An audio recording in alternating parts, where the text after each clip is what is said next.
Hello mga ka-recap! Ito ay isang 2014 Japanese heist film na ibinase sa isang famous manga series na Lupin the Third ni Monkey Punch. Ang pelikula ay origin story na ipinakita sa isang modernong konteksto.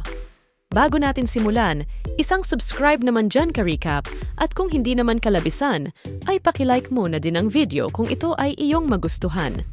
Maraming salamat sa suporta! Sa Hougang Museum of Arts sa Singapore, naatasan sina Fujiko, Pierre, Jiro, at sina Lupin at Michael na hindi malaman kung nasaan na magunahan sa pagnakaw ng isang ancient Olympic medal.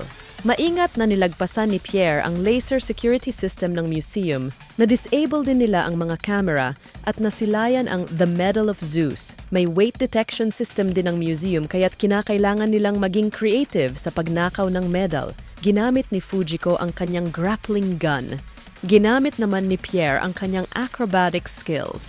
Samantalang si Jiro ay ginamit naman ang kanyang jetpack. Ngunit hindi pumayag si Fujiko na maunahan ng dalawa. Kumilos si Fujiko at binuksan ang glass case. Ngunit bago niya makuha ang ancient medal, ay sumabog ang ilalim nito. Ang may gawa noon ay walang iba kundi si Lupin na apo ng isang pambihirang magnanakaw na si Arsène Lupin. Naalarma ang mga security habang mabilis naman na hinabol ni Fujiko si Lupin. Tinukso ito ng bida na bigyan siya ng isang halik at mapapasa kanya ang medal. Ngunit dumating ang mga security at maaksyong eksena ang naganap sa pagitan ng mga ito at ni Fujiko kung saan ipinakita nito ang bangis sa pakikipaglaban. Napalaban din sina Pierre at Jiro at mabilis din nilang natakasan ang mga bantay. Malayo na rin ang narating ni Lupin, ngunit nakaabang sa kanya si Michael dahil alam nitong si Lupin ang magwawagi sa pagkuha noon. Yes, mga ka-recap, siya si Jerry Yan na miyembro ng Taiwanese boy band na sumikat sa Pilipinas sa ngalan na Dao Mingxi, ang F4. Pinagbantaan ni Michael ang buhay ni Lupin at Fujiko, kaya't napilitan itong ibigay ang medal. Ganon katuso si Michael. Sa Hong Kong, nagpulong ang pulisya sa pangunguna ni Inspector Zenigata mula sa Interpol tungkol sa nangyaring nakawan.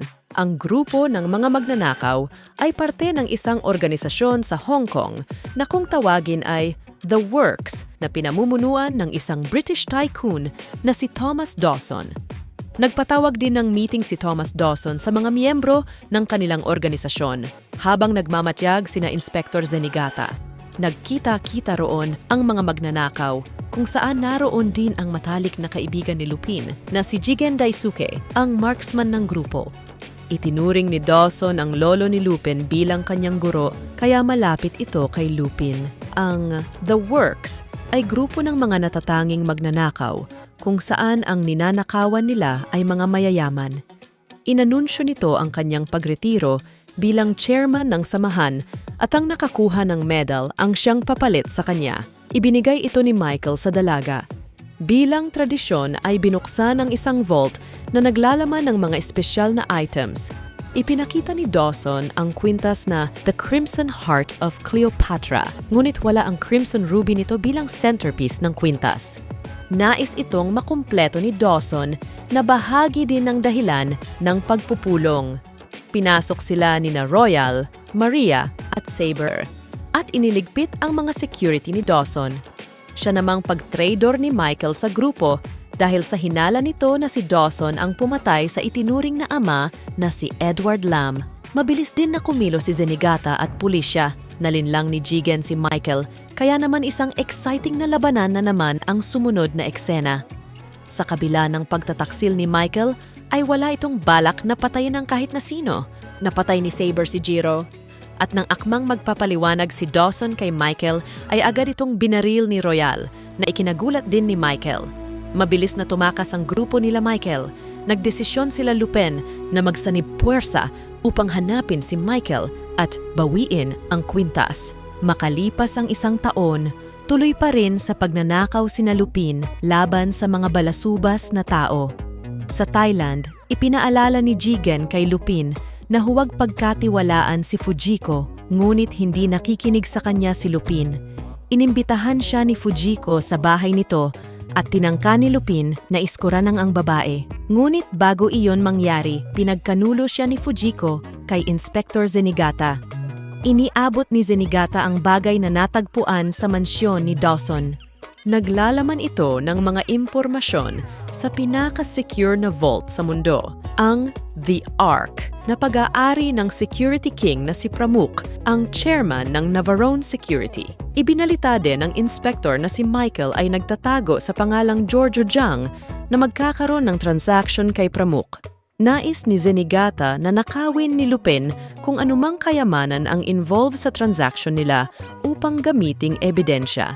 Kapalit nito ay lilinisin ang record ni Lupin sa pulisya na siya namang pinag-isipan ni Lupin. Ipinaalam ni Lupin sa mga kasamahan na lumutang na si Michael at ang tungkol kay Pramuk. Kasama na rin nila si Pierre na isa ring henyo sa computers at naatasang pag-aralan ang mga data sa libro. Tuloy din sa patutsada si Jigen sa loyalty ni Fujiko dahil malupit na trickster ang dalaga. Niyaya ni Lupin si Jigen na magpunta sa Japan upang kumuha ng mga armas. Samantala ay nakipagkita si Michael sa sekretarya ni Pramuk, si Miss V, upang iset ang magaganap na trade. Sa Japan, ang armas na sinasabi ni Lupin ay si Gomon Ishikawa na isang samurai. Nakainitan nito si Jigen nang sabihin ng huli na daig ng baril ang espada at nagpamalas ang dalawa ng pantay na bilis.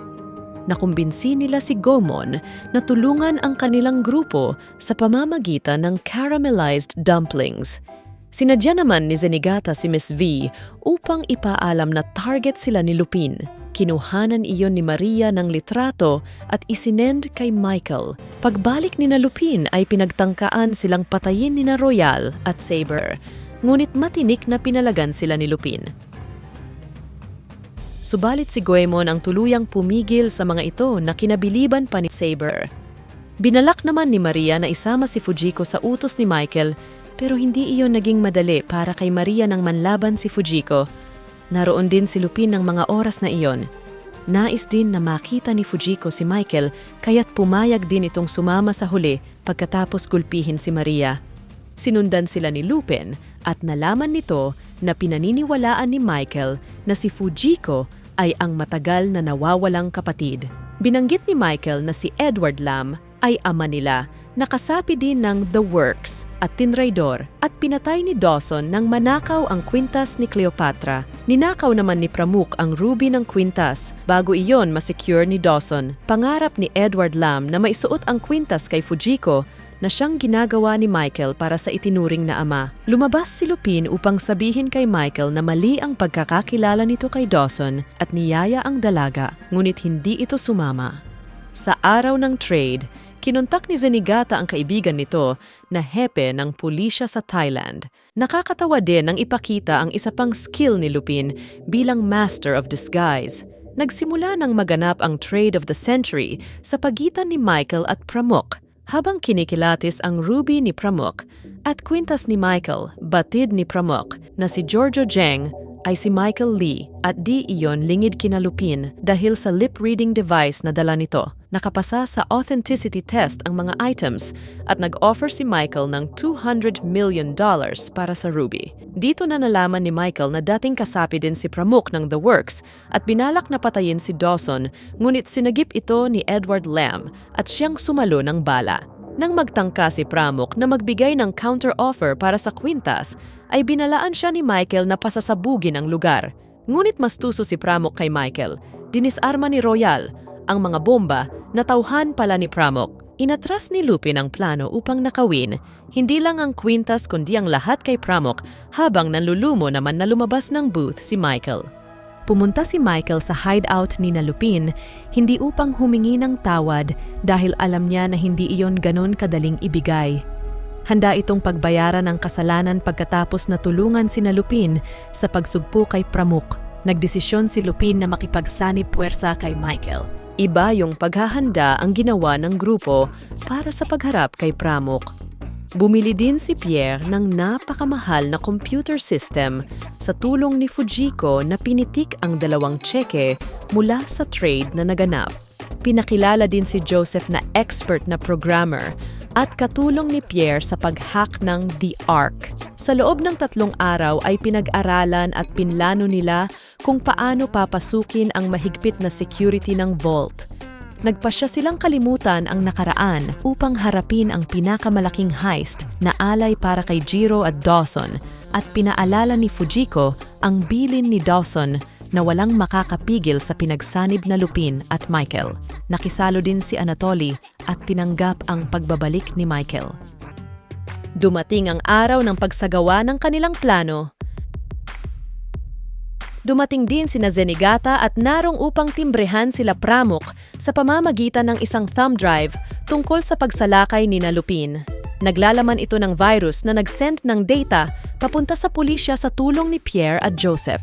Naalarma sina Pramuk at mga tauhan nito at nakompromise sina Zenigata at Narong na walang iba kundi si Lupin at si Michael. Pinasabog ni Fujiko ang mina ng mga bomba at mabilis na nakapasok sina Jigen at Goemon at sinalubong sila ni Lupin. Umaatikabong aksyon ang muling naganap ng harapin ni Lupin, Michael, Fujiko, Jigen at Goemon, ang sangkaterbang securities ng The Ark. Very thrilling ang resulta ng mga fight scenes dahil sa mga explosion effects, magaling na timing ng paggamit ng speed ramps or time remapping.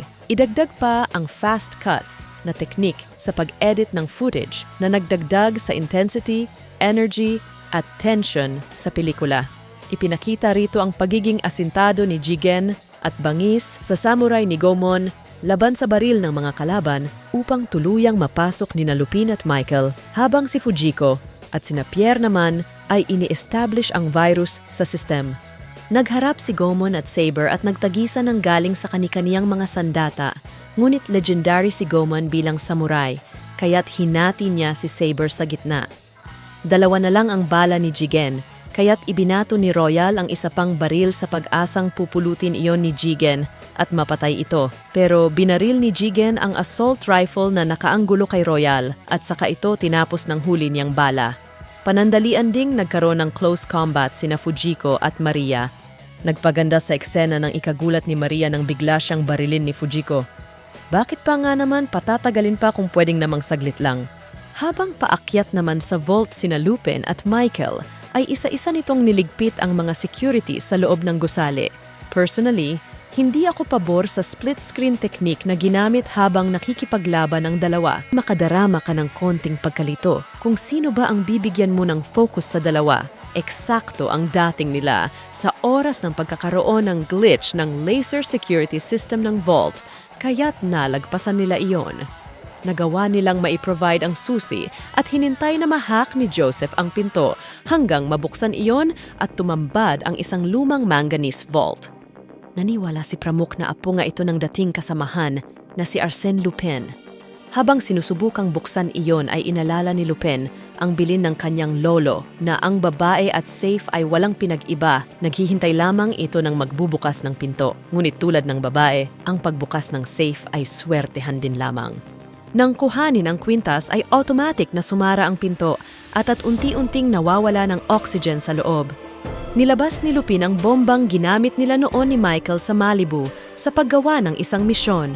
Pinatulog ni Michael si Lupin at ipinasok sa safe. Sa ibang mga kritiko, ang ginawa ni Michael ay isang kalokohan dahil pwede naman na pumasok din siya sa safe bago i-detonate ang bomba. Pero para sa akin, pinili ni Michael na isakripisyo ang sarili bilang kabayaran sa nagawa niyang pagpatay kay Dawson at Jiro.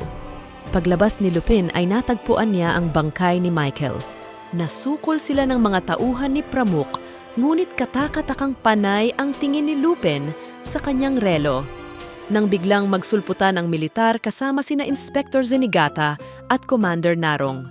Agaran nilang hinuli si Pramuk at Miss V at mga tauhan nito.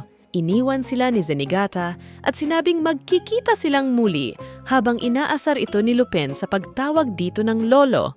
Nang makalipad ay nadiskubre ni Inspector Zenigata na peking kwintas ni Cleopatra ang nasa loob ng case at wala na itong magawa habang tinatawanan ni Pramuk. Tuwang-tuwa din si Lupin sa kalokohan, ngunit pinaalala ni Jigen kung paano sila ngayon makakauwi. Nang makauwi, ay ibinigay ni Lupin ang kwintas kay Fujiko bilang respeto sa pagkamatay ni Michael, Dawson at Jiro. Tinanong ni Lupin si Fujiko kung kapatid ba nitong talaga si Michael, ngunit di iyon sinagot ni Fujiko. Sinubok pa ni Lupin na iskoran ang dalaga, ngunit nautakan na naman siya ni Fujiko nang biglang dumating si Inspector Zenigata kasama ang mga pulisya. Mabilis na umalis si Fujiko at ganun din si Goemon habang naghahabulan naman si Inspector Zenigata at sina Lupin at Jigen. Ito ang ikalawang live-action film adaptation mula sa manga series na Lupin the Third. Ang nauna ay ang Lupin the Third, Strange Psychokinetic Energy na ginawa noong 1974. Hindi man kahawig ni Shun Oguri si Lupin mula sa anime series, ay nakuha naman kahit paano ang mga ngisi ni Lupin. Higit 2 oras ang pelikula kasama ang credits at isa sa nagpahaba nito ay ang mga eksena ng mga pangunahing tauhan kung saan pilit na ipinapaliwanag ang plot ng pelikula na nag-iwan pa rin naman ng maraming katanungan sa mga manonood na tulad ko. Bagamat Japanese film ito ay isinama sa casting sina Kim Jun at Jerry Yan upang maagaw ang atensyon ng mga Korean at Chinese audiences. Kasama din dito ang mga banyagang aktor, kaya naman maraming eksena ang gumamit ng wikang Ingles. Hindi naman ito gaanong nakaapekto sa pelikula, pero sa mga tagahanga ng anime na ito ay siguradong mas pipiliin ang orihinal na lengguwahe kung saan makaka-focus na maigi ang mga tauhan sa pag-arte kaysa sa pag-deliver ng English dialogue. Pagdating naman sa aksyon ay hindi ka makukulangan dahil mahusay rin ang pagka-execute ng mga iyon. Kaya naman masasabi ko na nakaka-enjoy pa rin itong panoorin, puwera na lang siguro kung isa kang masugid na taga-subaybay ni Lupin at nag-expect ka ng sobra sa pelikula habang kinukumpara ito sa mga kwento ng manga series. Kung nagustuhan mo ito, please like the video and wag mo kalimutan mag-subscribe ka recap para updated ka sa next videos natin. Hanggang sa susunod!